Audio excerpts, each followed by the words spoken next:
no matter what happens, no matter how angry I could get, no matter if I were the guy that were able to push the button that put this person to death, it doesn't bring my brother back, no matter what. So having said that, I can't choose what happened there. I can't change what happened yesterday. All I can choose to do is help change tomorrow. And it starts with me.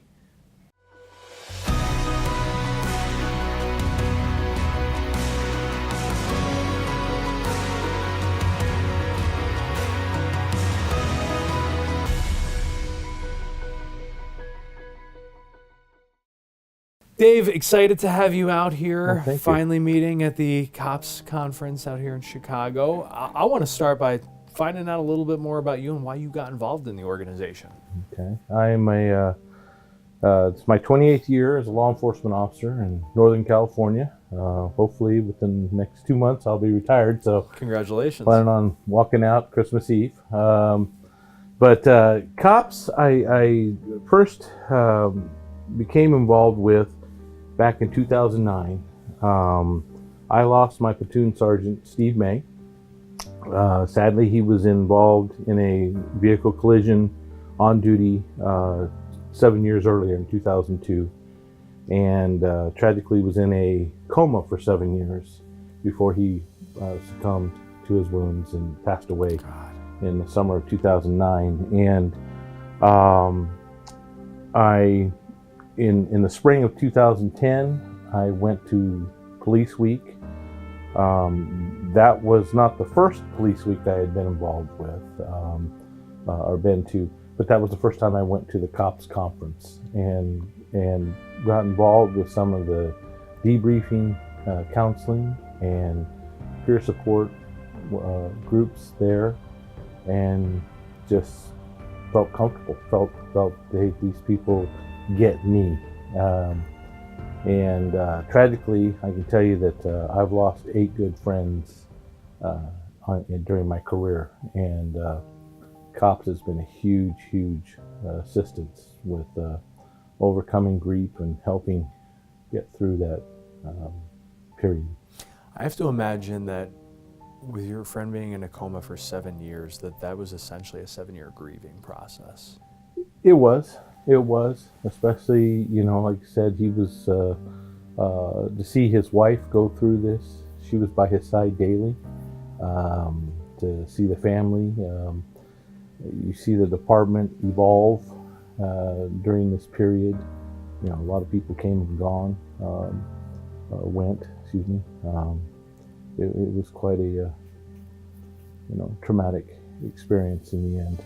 A lot of people will put on the news and they'll see that moment or the day after a horrific accident or a police officer shot, and they'll see the headlines and maybe some controversy around it because this is what the media does. But what they don't see are those moments after, and the suffering that the family goes through, and the suffering that the other officers go through. What do you want people to know about those moments after, about when the media coverage stops, about what's happening in that aftermath? Well, partly, what I haven't told you to this point is, in 2016, I lost my brother. He was murdered on duty. Oh my God. So, having to be the mouthpiece for the family, having to be the one that, was thrown into the limelight as a result. I want people to understand that we're humans. We're just like them. We're people who our profession happens to be law enforcement. Now, personally, do I think that we are unique and that are we ordinary? In my opinion, no. I think the men and women I serve with are extraordinary.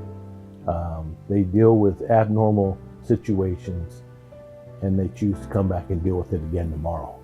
That's what makes them extraordinary. But beyond that, we're their friends, we're their neighbors, and we hurt just like anybody else. And the losses stick with you. The tragedies are just as deep as in anybody else's situation. Let's talk more about what you hope comes out of this conference. What I hope comes out of this conference is just more knowledge and more tools to help others with their grieving process, with helping them getting better, and just tools I can take back to my family, tools I can take back to my department, to fellow survivors, and help them understand the grief process, and just just to help make ourselves better. Do you think forgiveness is part of that grief process? Oh, it's definitely part of the grief process. Certainly.